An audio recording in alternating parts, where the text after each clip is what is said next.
views. Ang kayo nga parigatan kulay. Nung kailangan English. No big ba ito? Tungaron at tungaron, take question and answer natin. Bunot ka po.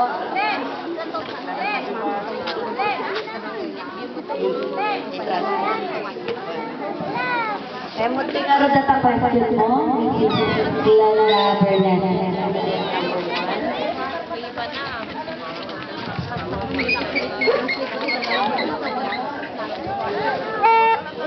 Question mo.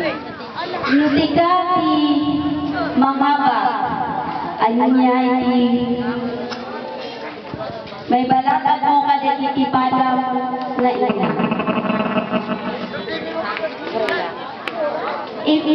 Pag ikaw ang manalo sa patimpalak na ito,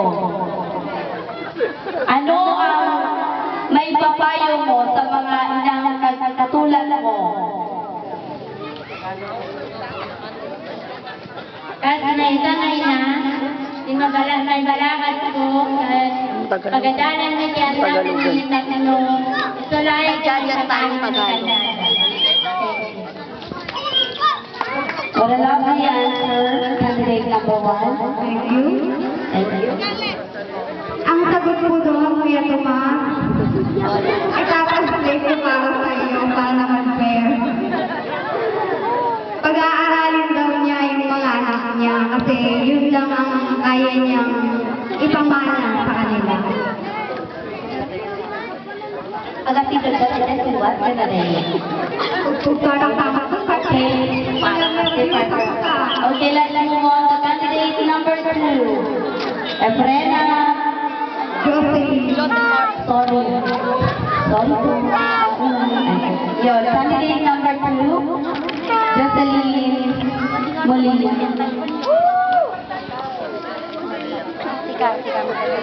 Kamatay ng oras pa rin. Ayang yun. Nangaga.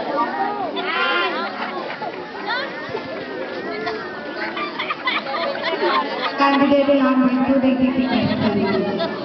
Bilang may sanay na, kanya kaibigan kadagdagan na problema kay Lydia na napasara. Kasalong may resolva. Itagalog tayo ako bilang isang ina. Ano ang pinakamabigat na problema na dumating sa iyong buhay? At paano mo iyon na-solve? Para kanya. Para kanya.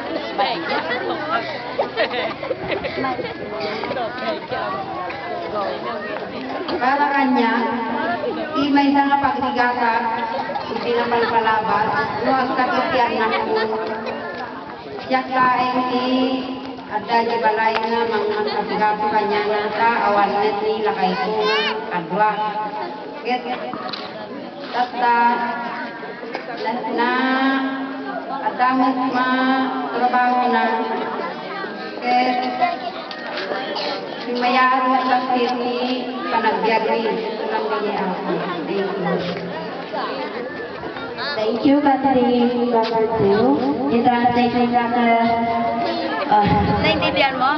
Go na pala yun. Go na daw. Thank you. Kasi matiritin yung dila ko po. Okay, let's move on to candidate number 3. Adrena Suao.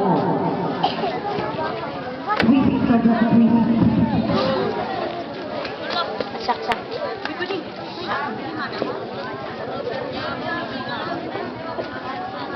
Pinagbayag ka malukpanan.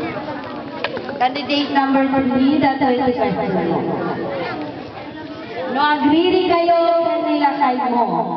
Anya ni Romben o Brian, tata mo at kapila kayo. Pag nag-away kayo ng asawa mo, ano ang ginagawa mo? Okay. Para magkabati kayo. May translator na pala. Si O'Brien, tatlong kapyakan nito nila kay mo.